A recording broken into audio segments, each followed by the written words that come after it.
Hi, I'm Cynthia Schiller. Please like and subscribe where we help and heal one day at a time. We're going to talk about abandonment issues. So if this narcissist has such abandonment issues, why do they destroy us? Why did they discard us? What is it with the love bombing? The love bombing is to secure us. Because, in the beginning of a stage of a relationship, they don't want us to give up on them. So they make sure that there's no chance of us giving up on them. We're going to adore them. We're going to think they're fantastic. And then that gets to be kind of overwhelming for them. But they still don't want to be abandoned. And they fall into the security, like I've already secured you. I'm good. I'm golden. So they take us for granted, just like sometimes we take our family members. It's sad, but it's true because they're not going to abandon us.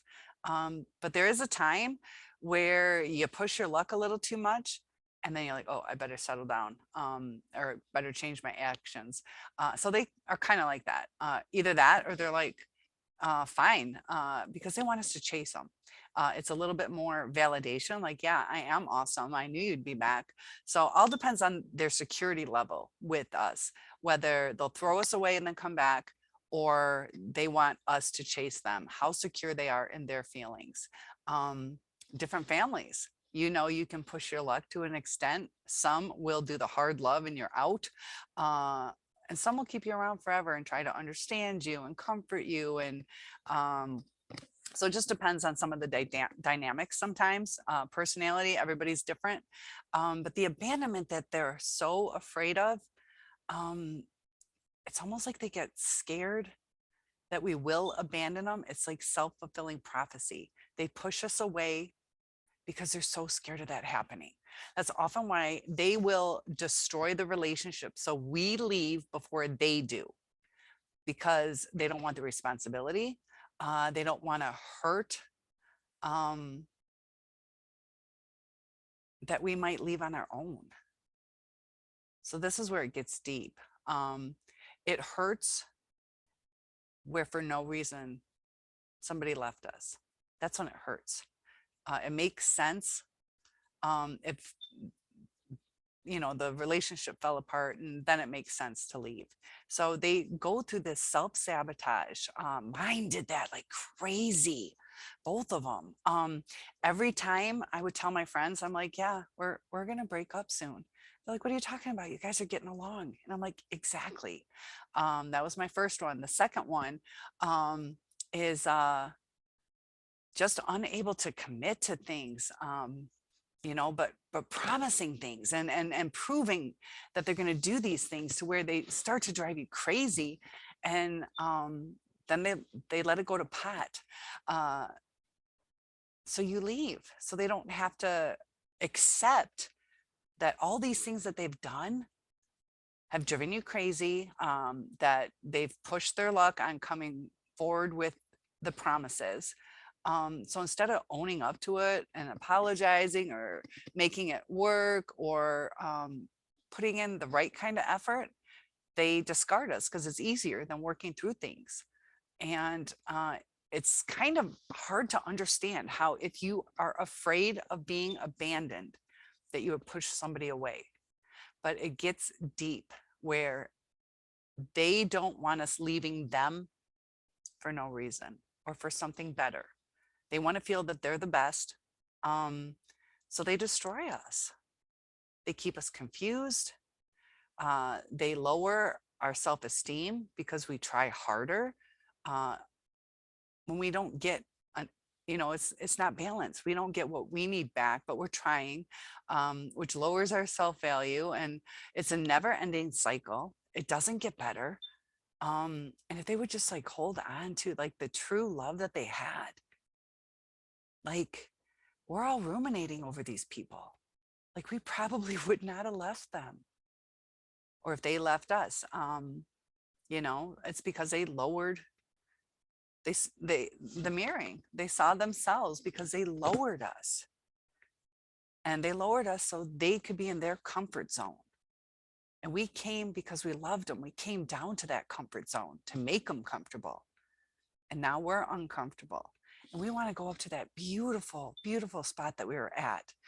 And you would think that they would be so happy and excited at this spot, but that's just outside their comfort zone. Their comfort zone's down here.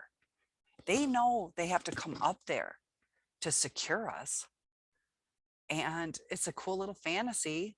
Like, it's nice to go to the amusement park, like going on roller coaster rides. That's exciting. But if you did that your whole life, for one thing, it's not exciting. For another, it'll make you sick. Uh, and it's like a waste of time after a while. You're like, there's so much more to life than this. And so them being up here is like on that roller coaster ride. That was awesome. Let's get back to life. Something to think about. The abandonment issues that they have go deeper than just, I don't want to lose you, I'll do whatever. Their abandonment issues are, I know in my heart, I don't feel worthy. I'm not treating you the right way. I'm dealing with issues. So they'll either push us away, take us for granted, destroy the relationship. It's self-sabotage.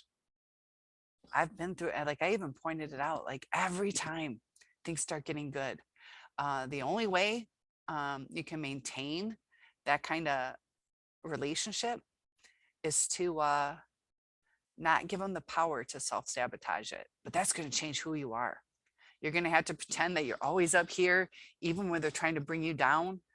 You're always going to be off balance, and you're going to want them to come up here.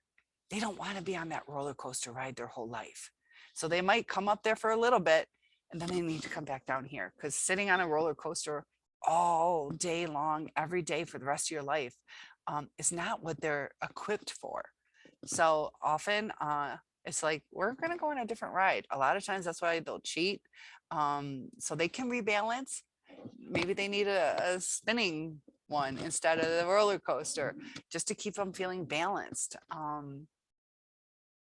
And they expect us to be there. They promised us up here. They promised us up here. If they were down here treating us like they were in the beginning, would we have even started with them? But that's who they are. So they don't mind taking a roller coaster ride every now and then. But that's not their comfort zone. That's not what they can handle for the rest of their lives. They'll do it for a while until they need something different, until the thrill is gone. And who knows how long? Everybody's different. How long does that thrill last? You know, and sometimes they'll get the supply from the people cheering. Like they're like, I don't want to do another ride, but they're like, wow, he's already done like 40 roller coaster rides in a row. Whoa, I wonder if he could do 50. So they get a little addicted to that. So they might stick around in a marriage a little bit longer. Like, wow, this guy is super dad, or this guy could be a girl, to where they're getting the adoration or the cheering on. Now, my second one, if you follow me, he's getting married. We'll see if that happens. I kind of think it will, but it's interesting that at the 5-year mark, they've been together 5 years. That's when they got engaged. They've lived together, I don't know, 2.5 years or something. But it's almost like, I wondered, like, is it really time to get married? Because I said, are you sure what you're doing? And he's like, I have to be. It sounded weird to me. I have to be. I'm doing it. I have to be. Not, of course, or I love her. It's like, I have to be. And things that he said, you know, probably should have been us that were together. The way he said it kind of sounded genuine. But he's like, you know, can't change it now. So it's kind of like, I know it's good, but you know, we have certain things that are better than what they have. But you know, issues between our kids and all that kind of stuff, it's just easier. So it's easier to move on. So he was never abandoned. He switched the ride. He was never just standing in line at the amusement park, wondering if he's tall enough to get on the ride. He just had that free pass to get in line and just be first. It's amazing how quickly they can move on, because they can't be alone. So instead of feeling abandonment, they replace it with a new supply, because they know they destroyed the relationship. And of course, we're not at fault. Of course, we didn't stand up for ourselves a little bit more. Um, I don't know though. Like we tried to work it out. That's the hard part. We tried to work it out um, with the future faking and the false promises and the lies. Um,